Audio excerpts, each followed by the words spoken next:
다니엘서 7장, 8장 말씀, 이제 다니엘 6장까지는 이제 그나마 해석이 통상 이제 쉽게 되어지는데 7장 이후로는 이제 해석이 조금 이제 어려운 부분으로 접어들게 됩니다. 바벨론 벨사산 왕 원년에, 그래서 7장의 내용은 바벨론 벨사살 왕 원년에 이루어진 사건을 말해주고 있고, 8장은 벨사살 왕 제3년에 통치 3년에 이루어진 환상을 말해주고 있습니다. 그렇다고 볼 때 이제 다니엘서 5장에 벨사살 왕이, 바벨론의 벨사살 왕이 잔치를, 최후의 만찬을 베풀다가 멸망하는 이 장면은, 그래서 이제 이 역사적으로 시간적으로 보면 다니엘서 5장이 더 나아진 것이 되어집니다. 그래서 다르게 표현하면 이제 이 다니엘서 7장과 8장은 5장보다, 다니엘서 5장보다 앞서 있는 사건이라는 것을 우리가 이제 기억할 필요가 있습니다. 그래서 이제 이 다니엘서의 내용은 시간 순서대로 된 것이 아니라는 것을 우리가 이제 알 수 있습니다. 그래서 이제 이렇게 이 내용은 이제 다니엘서 2장에 느부갓네살이 꿈을 꾸었던 그 내용과 유사하죠. 다니엘서 2장에 느부갓네살 왕이 큰 신상을 보았는데, 머리는 순금이요, 팔과 가슴은 은으로 되어 있고, 배와 넓적다리는 동으로 되어 있고, 종아리는 철로 되어 있고, 발은 쇠와 진흙으로 이루어진 금신상이 있었는데, 하늘에서 날아온 돌이 그 신상을 부서뜨리는 장면. 그래서 그 돌은 하나님 나라 메시아 예수 그리스도를 의미하고, 세상 나라가 하나님 나라에서 이제 멸망하게 될 것을, 그래서 세상 나라는 멸망하나 하나님 나라는 영원하며 메시아 예수 그리스도가 진정한 왕이 될 것을 이제 보여주는 것이 다니엘서 2장인데, 7장에서도 이제 유사하게 그런 내용이 나옵니다. 다니엘서 2장에는 그런 이제 열국의 나라들, 그러니까 바벨론, 메데바사, 그리고 헬라, 그다음 이제 로마, 이 나라들에 대해서 이제 금은 동로 신상으로 표현해 주고 있는데 비하여 이 다니엘서 7장은 짐승으로 말해주고 있습니다. 첫째 짐승, 그래서 첫째 짐승은 독수리, 사자와 같다 그랬습니다. 첫째 짐승은 사자와 같은데 독수리에 날개가 있었다. 그리고 둘째 짐승은 곰과 같은데 그것이 몸 한쪽을 들었고 그 입에 이사이에 새 갈빗대가 물렸더라. 그리고 세 번째 짐승은 표범과 같은 것이 있는데 그 등에는 새의 네 날개가 있었더라. 이렇게 말합니다. 네 번째 짐승은 무섭고 놀라우며 매우 강하며 또 새로 된 큰 이가 있더라. 그래서 이제 이 나라들을 첫째 짐승 사자는 바벨론에 비유하고 바벨론에 해당이 되어지고, 둘째 짐승 곰은 메데바사를 말하고, 셋째 짐승 표범은 헬라 제국을 말해주고 있고, 넷째 짐승, 무서운 짐승은 노만나라를 말해준다. 통상 이제 그렇게 해석을 합니다. 그래서 이제 여기 이제 그 뿔이 뭐냐? 여기 보면 이제 뿔들이 나타나네요. 넷째 짐승에는 이제 10뿔이 있고, 내가 그 뿔을 유심히 보는 중에 다른 작은 뿔이 그 사이에 나타나요. 첫 번째 뿔 중에 셋이 그 앞까지 뿌리가 뽑혔으며, 그래서 이제 작은 뿔도 나와요. 작은 뿔에는 사람의 눈과 같은 눈들이 있고 또 입이 큰 말을 하였더라. 그래서 이제 이 뿔은 이제 왕의 권세를 말합니다. 그래서 여러 왕들이 로마의 여러 왕들이 일어나고 그 가운데에 또 특별한 왕이 일어났어. 그래서 세상 나라를 대적하게 되어지는 이런 장면들이 펼쳐져 있습니다. 그래서 여기서 바다 가운데 네 짐승이 나왔다. 통상 이 바다는 이제 세상 나라로 이렇게 해석을 합니다. 세상 나라에 제국들이 일어났는데 이 제국들이 이제 생겼다가 또 사라지고 일어났다가 사라지고 부흥했다가 무너지고 이런 일들의 이제 반복이 되어지는데 이런 이제 역사의 반복 속에 이 세상 나라 왕들과 제국을 심판하는 분이 누구냐면 이제 여호와 하나님이십니다. 그래서 이제 9장 9절과 다니엘서 7장 9절과 10절에 보면 이제 항상 계시니 여호와 하나님을 말합니다. 여호와 하나님이 계시고 여호와 하나님이 심판의 책을 이렇게 펴놓고 심판하는 장면이 나타납니다. 이때 이제 세상 나라는 멸망하고 그래서 하나님의 나라는 영원하고 이제 이렇게 심판하는 장면이 일어나게 되어집니다. 그리고 이제 초점은 하나님에서 이제 메시아 예수 그리스도의 초점이 옮겨지게 되어집니다. 그래서 13절과 7장 13절과 14절에 인자 같은 이라는 표현이 나오는데 그래서 인자 같은 이가 하늘 구름을 타고 와서 옛적부터 항상 계신 이에게 나아가 그 앞으로 인도되며 그에게 권세와 영광과 나라를 주고 모든 백성과 나라들과 다른 언어를 말하는 모든 자들이 그를 섬기게 하였으니 그의 권세는 소멸되지 아니하며 영원한 권세요 그의 나라는 멸망하지 아니할 것이라. 그래서 이제 영원한 예수 그리스도는 영원한 왕이 되었습니다. 영원한 왕이 되시고 또 영원한 나라를 통치하시며 그래서 예수 그리스도 그분은 영원하십니다. 히브리서 13장에 예수 그리스도는 어제나 오늘이나 영원토록 동일하시다. 말씀하셨습니다. 그래서 인자 같으니 그래서 예수님께서도 사복음서에 보면 자신을 표현할 때 인자라는 단어를 가지고 자기를 표현했는데 여기에 인자 같으니라는 이 단어가 이제 다니엘서 7장에 등장하고 있습니다.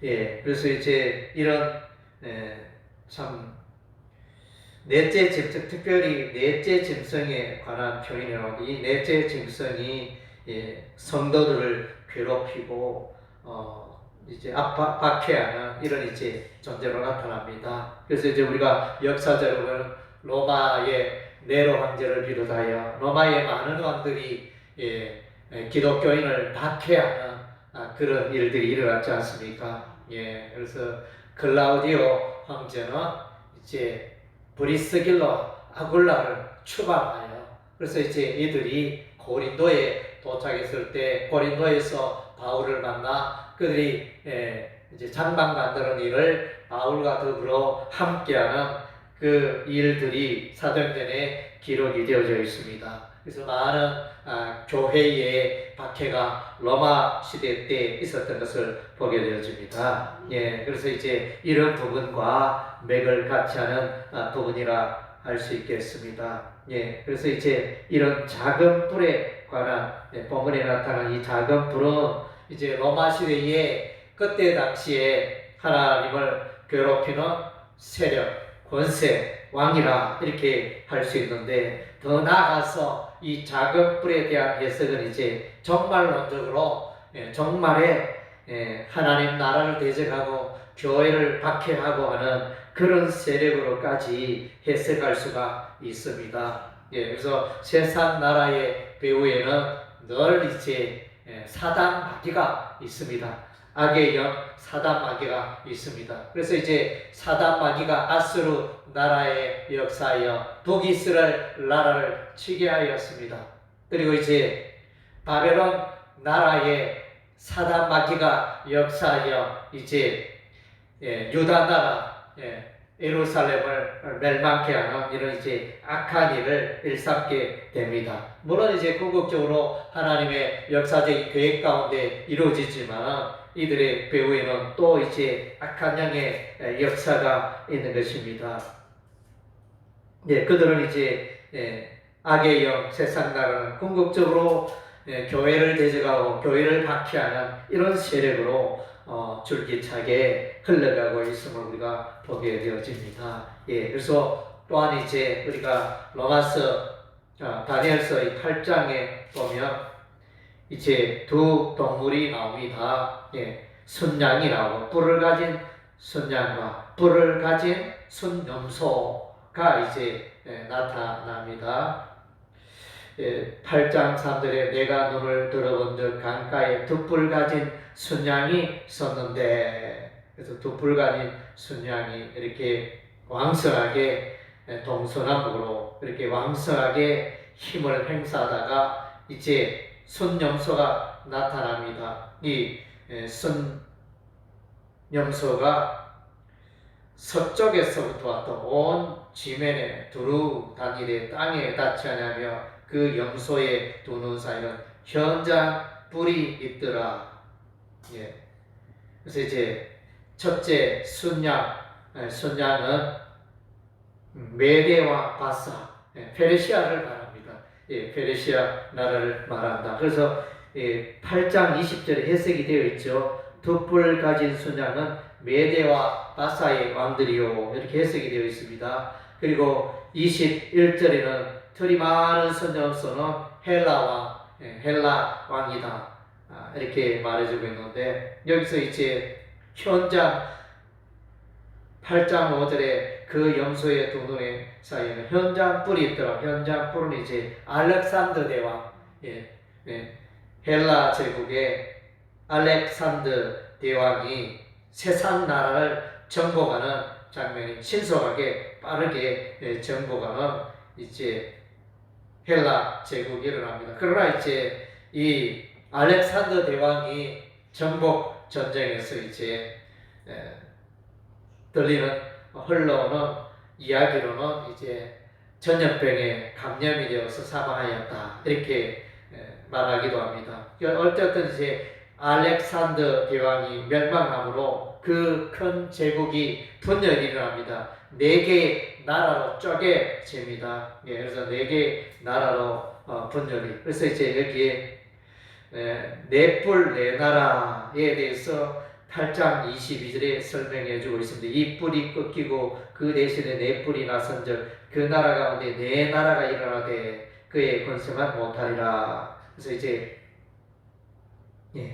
그리스, 아시아, 또 이렇게 아프리카에 걸치는 이런 이제 넓은 그 지역에 네 나라가 형성이 되어집니다. 이 네 나라 가운데 또 특별히 애굽의 그 나라와 그 다음 시리아 나라가 특별히 이제 다투게 되어지는 장면들이 다니엘서 후반부에 나타나 있습니다. 두 나라가 치열하게 이렇게 싸우게 되어지는데, 그런 중에서 특별히 이제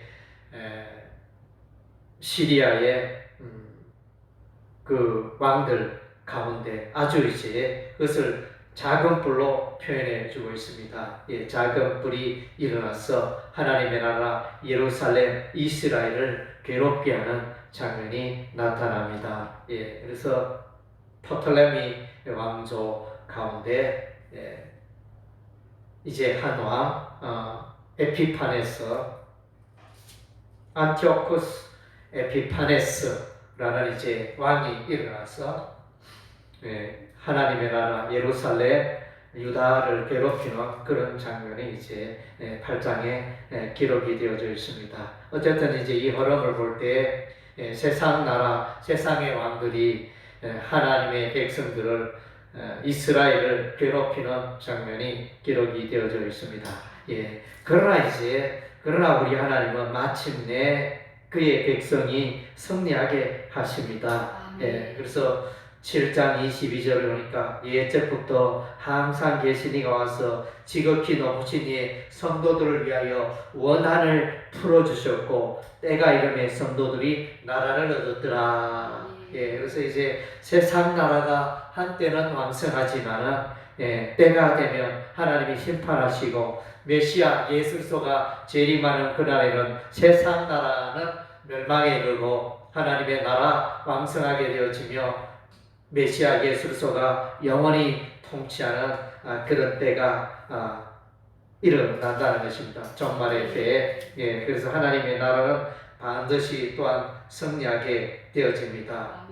그래서 이제 우리 그리스도인들은 이 세상을 살아가되 늘 이제 비둘기같이 성결하며 뱀같이 지혜롭게 인생 우리가 살아갈 필요가 있는 것입니다. 이 세상 나라는 언젠가 늘 이제 교회를 박해하고 교회가 번성하지 못하도록 늘 이제 방해하는 세력으로 박해하는 세력으로 줄곧 나타난다는 것입니다. 역사적으로 아말렉이 이스라엘 백성을 괴롭혔고 역사적으로 또 이제 에돔 나라가 야곱의 그 지파 야곱의 백성들을 괴롭히던 이스라엘 나라를 괴롭히는 장면이 나타나죠. 하나님의 나라 하나님의 교회 이스라엘을 대적하는 대표적인 두 세력이 아말렉과 에돔 나라가 있는데 그것이 이제 성경에 줄곧 기록이 되어져 있습니다. 그래서 그 배후에는 적그리스도의 역사가 있다는 것입니다.